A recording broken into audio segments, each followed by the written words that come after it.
My name is Avon Curtis. I am the founder and executive director of Arms Around You.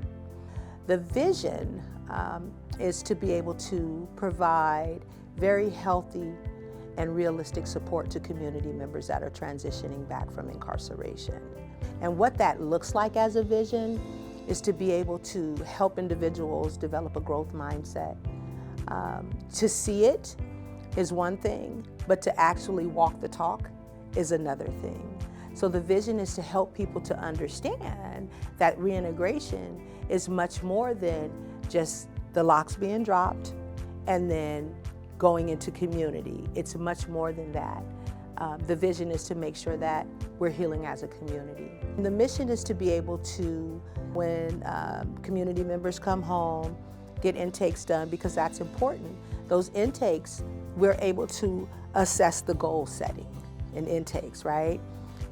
The goals are, I want to get a job, I want to get housed, but there's other things that we got to deal with, right? We want to really just go into reducing the harm that we've suffered or that we've experienced. So when people have goals of employment, going back to school, reunifying with their children, help individuals kind of take a look at what that looks like realistically versus just sending them out with a resource, because we don't want to set people up for failure. We have 2 women's homes. We have one in King County and we have one in Pierce County. Those women's homes are safe homes for women. Now, when you hear the word safe, the first thing we think of is, domestic violence, or we're tucking away from something or somebody, and that's not the case. The safe homes are places where, women come home, and the SAFE stands for Sisterhood Alliance for Freedom and Equality.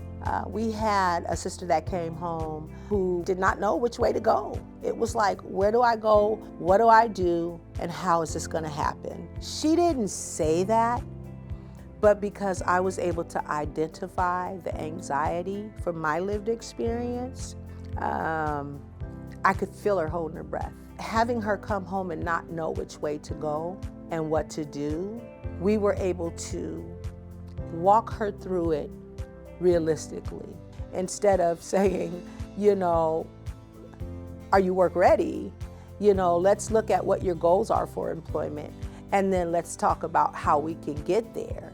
Because everybody's work ready in their mind, right? They come home and I need a job, I need this. But we want to be work ready. We have the housing down packed, but we want to be able to provide realistic goals to really speak to the critical need. We're looking at workforce development. And that, we're finding that area is allowing for our participants to come home and really develop a skill set and a career. Yes, we need housing. Yes, we need clothing. We need those, social determinants of health. We need those things. But what about a career? What about a career so we can change our growth, we can change our mindset?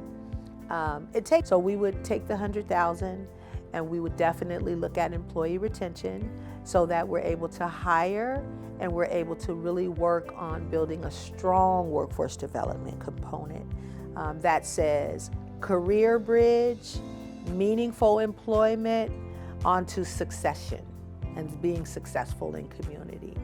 And I can taste it.